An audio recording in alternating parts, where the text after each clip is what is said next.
If you're into low content book publishing, then you probably know that the best way to sell more books is to stay up to date with the new low content software that comes out. So today, I'm going to show you a brand new low content software called Print It, Cut It, Solve It. Now, Print It, Cut It, Solve It lends itself to more than just low content book publishing. You can sell them as printable files through online stores like Etsy and Gumroad. If your image is educational in nature, you can even use Print It, Cut It, Solve It to create content to sell on Amazon Ignite. Now that I've got your wheels churning, let me show you how to use Print It, Cut It, Solve It. First, we're going to head on over to kwheelerbooks.com/cut it. Okay, here we are in Print It, Cut It, Solve It. And this is the initial page you're going to get. And it starts off with a 5x5 grid. This is where your puzzle is going to be. This is what's going to be cut up. Everything outside here is the rest of your area that you can use. So all of this is actually going to be used later on when we get to solving it. So again, it starts with a 5x5. The first thing we want to do is we want to load our image. Now we can make this as complex or simple as we want. So let's go to a complex one for now. And here's the image. As you can see, this image is quite big. So I'm going to go to zoom and I'm going to zoom in and shrink it a little bit. Now, as you can see, it's not going to work within this grid. So this is going to be your width and this is going to be your height. So I'm going to make this, let's say 7. Okay, that looks good. So it looks like 4 is all we need for the height. So we'll change that to 4. Okay. And then we'll just grab this and put it within that spot. Again, whatever's outside these red lines is not going to be included in our puzzle. So we're going to do it like that.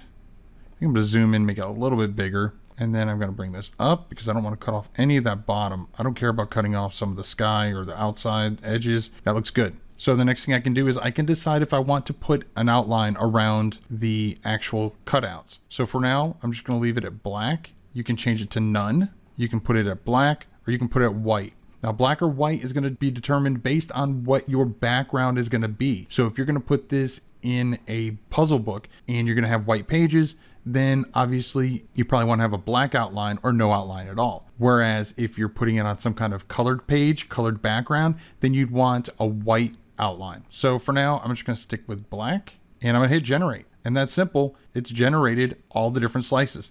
Now, if I don't like this, I can hit generate again. There we go. So there it is. As you can see, it's all in the same shape as the original picture, but it's all cut up. As you can see, the little black outlines around it. Now, if I wanted to go back and hit none, just so you can see the difference, I'll hit generate. And as you can see, now there are no outlines. And I can just move these around however I want. This area, all this area here, this is all what's actually going to be on my page that I export. So the first thing I want to do is I want to put this bad boy back because this is pretty much my solution. So I can download either a PNG or a PDF format of this right here. So I can put at the back of the book what it looks like completed, like how all the pieces go together. You know, I'll download this, let's say as a PDF, and then I can then click shuffle and it's going to shuffle these and put them all over. It's going to, some of them are flipped, however, you know, the system does it. Now I need to make sure that everything is within my actual area, my gray area here, so that way I know it's all going to be printed. Because sometimes when you have it shuffled, it may accidentally put it out here or something like that. So you need to make sure that it stays here. You can still move things around if you want. In fact, you can even flip them. If you hit Control and then your scroll bar on your mouse, you can actually rotate it. And then I can do this. Or you can just simply click random angles and click shuffle again, and it will put them in random angles.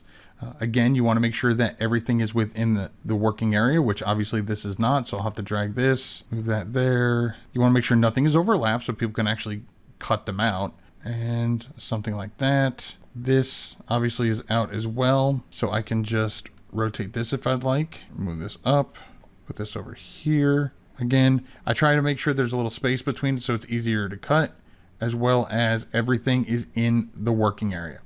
There we go. So then I can then download this either again as a PNG or as a PDF. And this is the actual Print It, Cut It, Solve It page. So that's what it's going to look like. And again, I can just keep shuffling it until I like the way it looks. Again, I can move things around. So that's that one.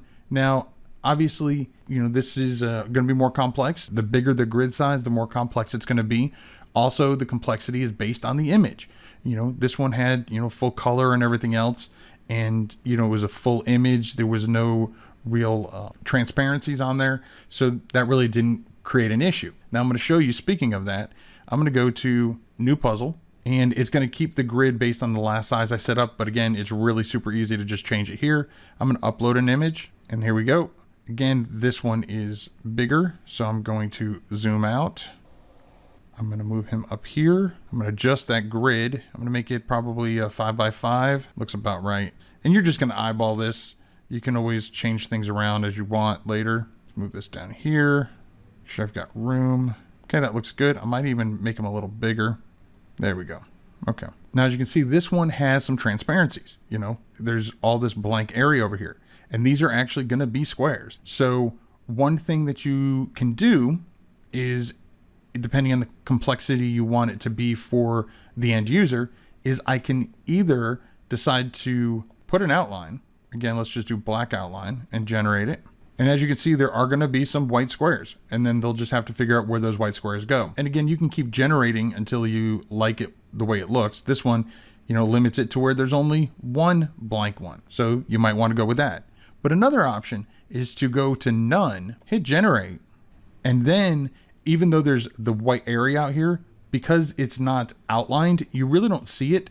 So when the person is cutting it out, they're going to cut it out based on the image that they see here. So they're going to cut right along this edge, as opposed to cutting all the way out here where the white space may be. So it's going to be more complex for an older child who's going to be working on their scissor skills. So they're going to have to, go around each of these edges. But again, it adds to the complexity. So even though it's a simple picture and it's a very childish picture and something a kid's going to like, it adds complexity by removing those outlines. Now, one thing that you need to know about Print It, Cut It, Solve It is that it only works with PNGs. So what if you go to Pixabay or whatever and you have an image that's a JPEG, okay, and it's not a PNG? Well, you know what? I figured that out because I actually ran into that before. And just go to Online Convert. It's a free site. It's just online-convert.com. Go to the image converter, convert to PNG, go over there. You just upload your JPEG, click Start Conversion, and click Download.